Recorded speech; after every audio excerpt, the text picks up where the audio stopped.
Hi, I'm John Picarello, Chief Leadership Officer of Lions Pride Leadership Company, and to my left is my partner Chad Reyes, Visionaire, and we're going to be discussing some aspects of becoming an emotionally healthy leader.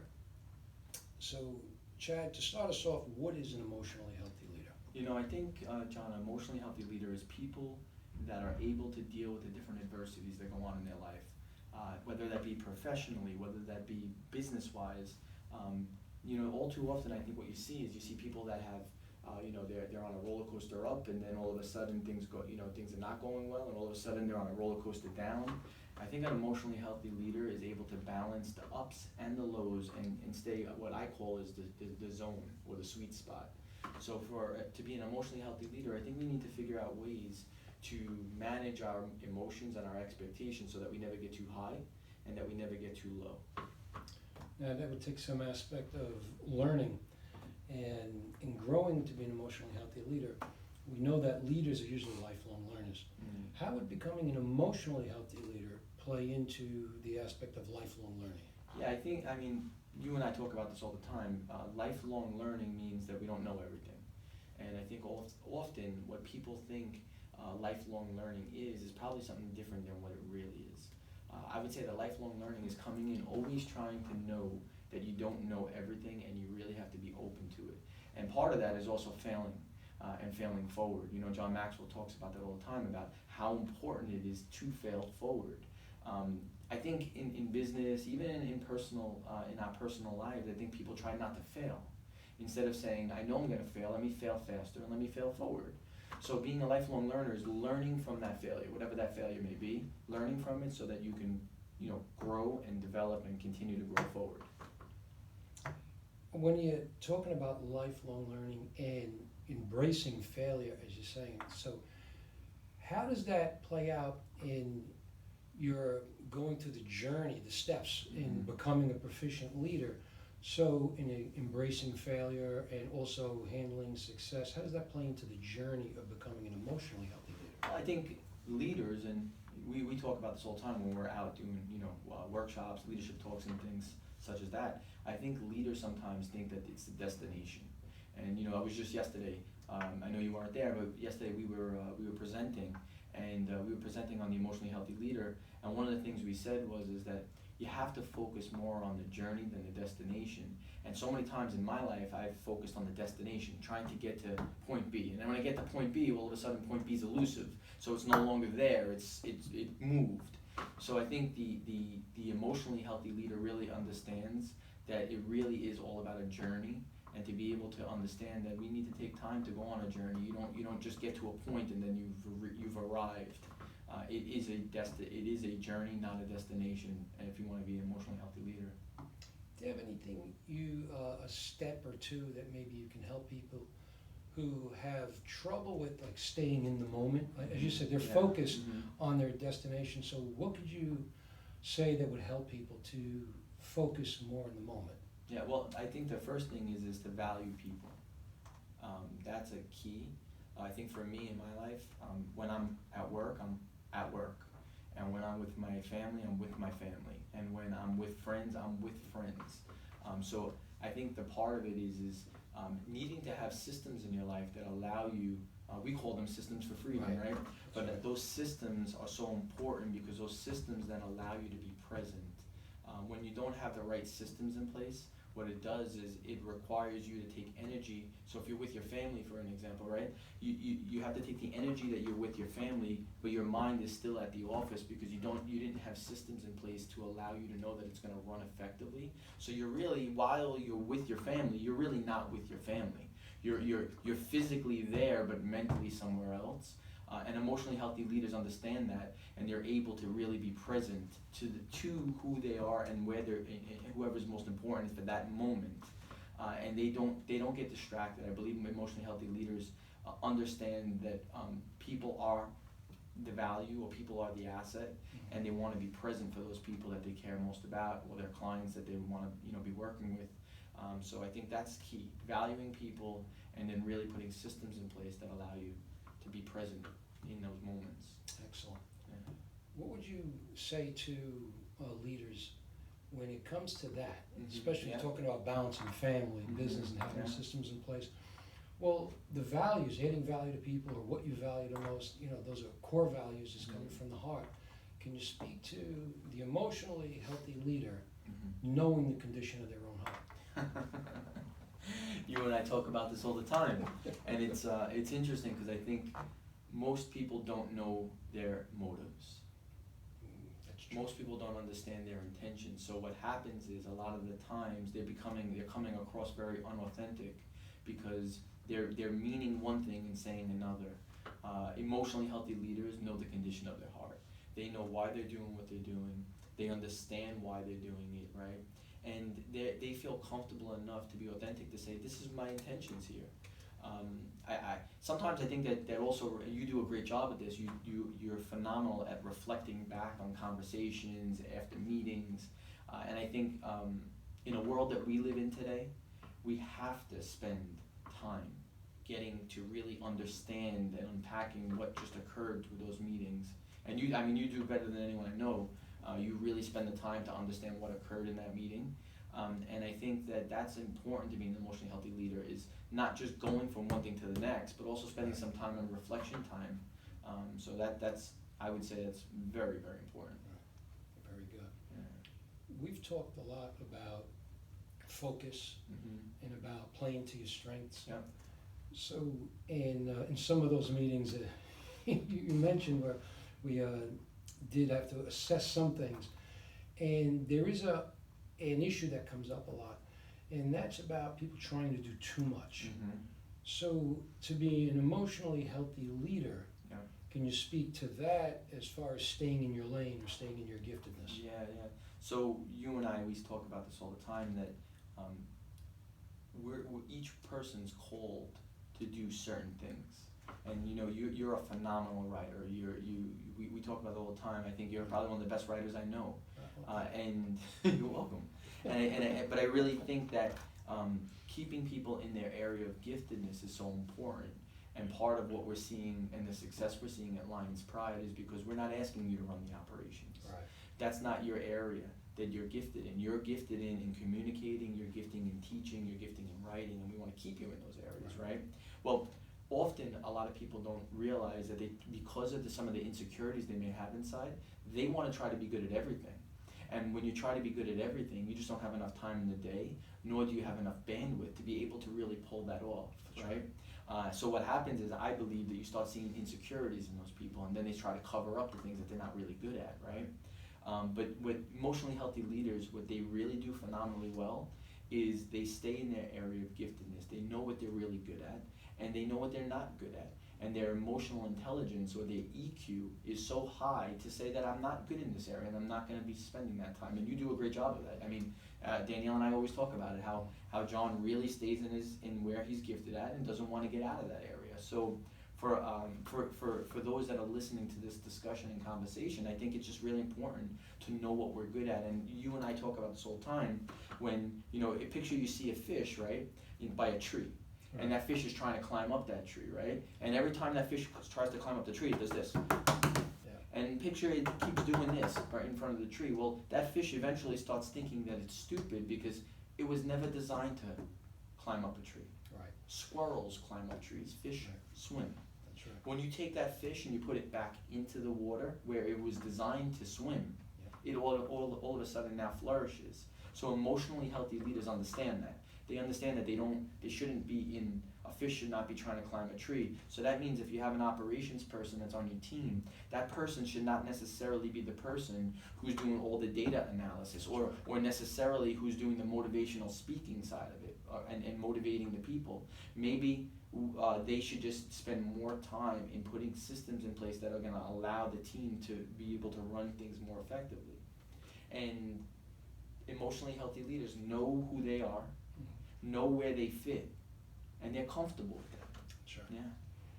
And staying in their lane, they not only have value to add, because they're playing to their strengths, but it's also having respect for the amount of value you add to other people. So talk to us a little bit more about valuing people, because if you stay in your strength, you're actually showing that you value people Yeah. because you're giving them your best. Talk to us about valuing people. Yeah, I mean, if you don't value people, you have nothing, right? I agree. At the end of the day, you could have the best systems, you could have the best structures, but you need people to run them. Right. And valuing people in today's society, I think, is so hard because we have the world throwing so much at us, right? That it's very difficult to value the people. But when you value people, it says on their chest, it says, I respect you, I trust you, I believe in you. I value this relationship. And valuing people always gets more than not valuing people. And you and I talk about this all the time. We talk about whatever we appreciate appreciates. Right. So when we appreciate the people, when we value the people, they appreciate. Right. And when appreciated people appreciate, our businesses succeed more. It's a fact. Yeah. It's a fact. So then to value people, Mm-hmm. give them your best, so that means you Yeah. come to play. You got your game face Yeah, on, absolutely. and you go 100%, you're all out. To do that, then you have to be other people oriented. Yeah. So then, would it be right to say that an emotionally healthy leader, playing to their strengths, Mm-hmm. would be others focused? You have to be. You have to be. You can't value people and be self-centered. Because if you're self-centered, eventually it's going to come out, and then people are going to realize that you really don't value them. You're manipulating them. And you and I talk about this, that there's a difference in leadership styles. One is a manipulative style, and one's an authentic style, right? If you're really ever gonna accomplish what is really possible for our organizations, or for those that are listening, their organizations, or even their families, it has to be authentic leadership. It has to be authentic leadership that is really authentic, caring, and valuing the people. A lot of the times what you'll see is you'll see someone take a technique that works, and then they put it over a manipulative structure. Mm-hmm. And all of a sudden now the technique is now, they're using the technique to manipulate the outcome. And all that does is eventually it causes dissension in the team. All it does is it causes people to not be able to trust you. So to your my point, I really think organizations and people that are emotionally healthy, they're authentic. And the authenticity that you feel in them is really where the trust starts to be built up, because you say, listen, they are who they are. When they say yes, they mean yes. When they say no, they mean no. And there's no gray. You don't have to worry about, did they really mean what they said? No, they meant what they said. That's authentic leadership. That also comes with valuing people. Right. When you talk about the trust factor, and I think it was Zig Ziglar who said it well, and he says, people don't trust you, they're just not going to do business with you. Yeah. So in order to be trusted, you have to have a track record of integrity. Mm-hmm. Yeah. So in dealing with leadership and always giving 100%, now we're talking about sustainability. Mm-hmm. So what I'd like you to talk about a little bit here is now I learned this from you, when you talk about systems, having Mm-hmm. systems in Yeah. place to sustain Yeah. what you're doing, so every day. It's not just like Correct. a wilderness hunt, Mm-hmm.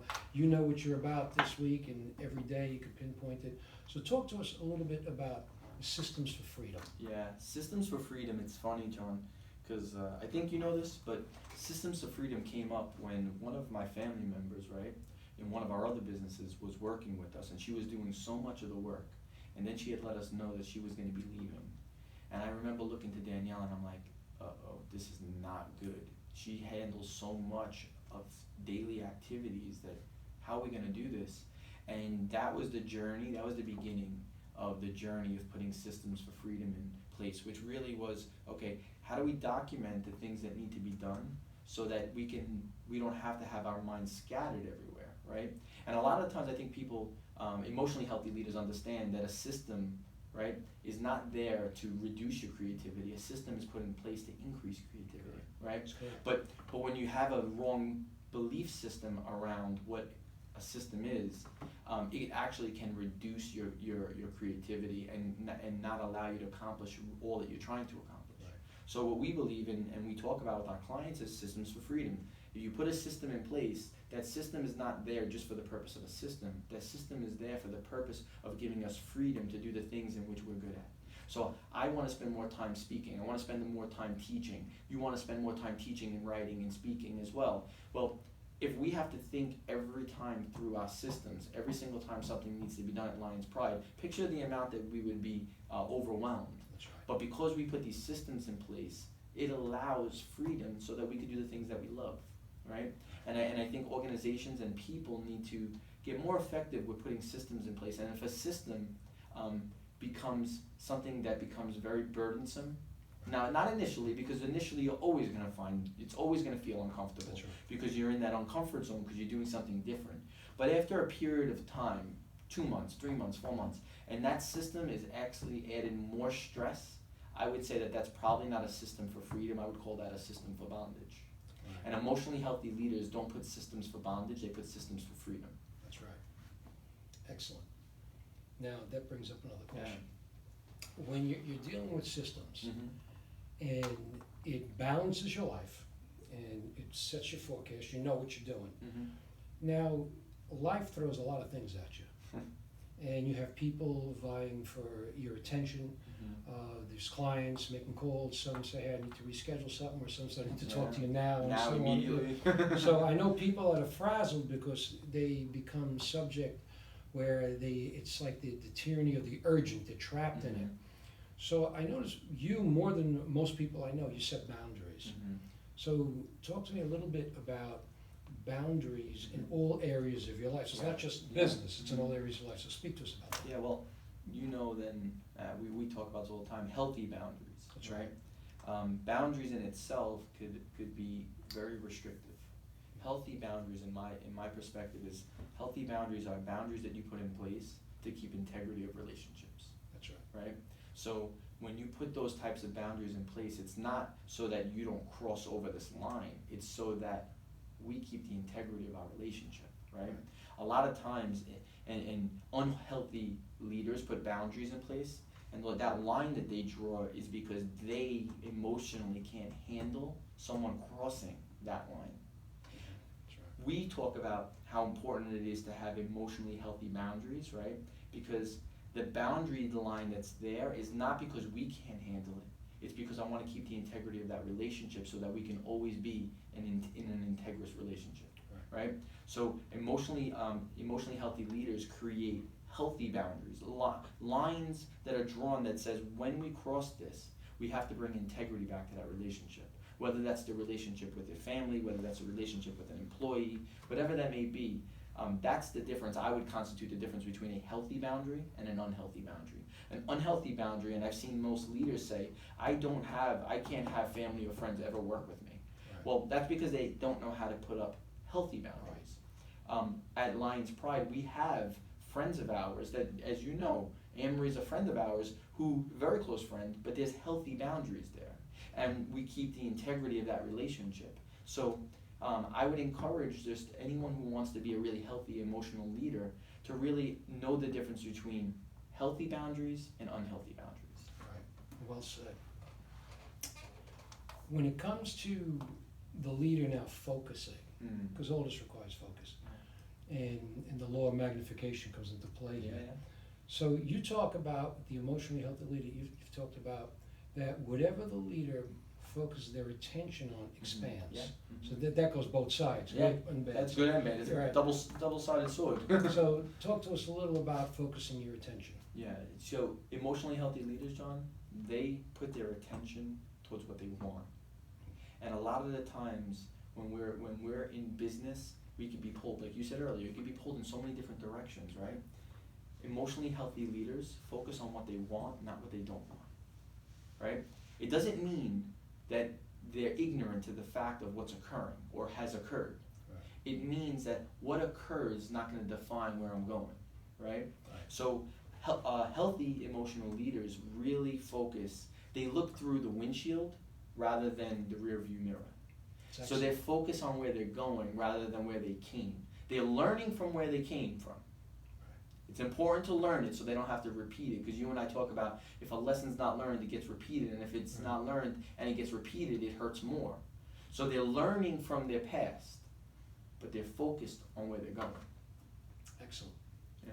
Excellent. So final words. sum things up as far as the steps to becoming an emotionally healthy leader in just one paragraph, if you can. Yeah. What would be the starting point for people that would start them on their journey, and for the emotionally healthy leader, and might even look at themselves as a leader, but everybody's a leader in some respect. So what advice would you give to get started on the road to becoming an emotionally healthy leader? For me, I know for you, for Danielle, for our team members, it's really understanding who you are. And yesterday we were at this conference and I was speaking, and I shared with them, I said, we could take 10, 15, 20 years to try to understand who we are. And we may or may not get there, because a lot of it's based on our limited beliefs, a lot of it's based on our biases, right? But I would encourage those that are listening, right, if they really want to become an emotionally healthy leader, I'd encourage them to take leadership assessments that really dive deep in. And the one that we utilize at our company, not because it's our company, because you and I have done so many of them over the years, but the one that we do, because it has an aspect that looks into different areas of people's lives, their personality, their competencies, their styles, what they have passion about, right? It really encompasses like 15 different leadership assessments into one. But whether or not they use ours or they use another one, I would just encourage them to really learn more about themselves. And the best way to learn more about themselves is to, one, take the time to do an assessment that's really going to reveal things to them. And then the second thing is once that assessment's done, don't put it in the drawer. Ask those that you highly trust and respect, is this accurate? Because a lot of the times we see things through a different lens than what everyone else sees it through. And when you have the assessment and you give it to someone and say, hey, listen, read this. I'd love for you to tell me what your thoughts are on about what it says I am, who I am. And if you know that they care about you and love you, and they're only going to give you really solid advice, what you're going to see is you're going to have some leadership breakthroughs. And in those breakthroughs is where you become more of an emotionally healthy leader. Excellent. Excellent. Well, assessments are all about self-awareness. Yeah, all about self-awareness. It's a journey. Yeah. Thank you, Chad. I really appreciate you spending the time with us. Thank you. Appreciate it. And if you'd like to learn more about the assessments and about Lions Pride Leadership, then go to our website, lionsprideleadership.com, and looking forward to another discussion and having you with us next time.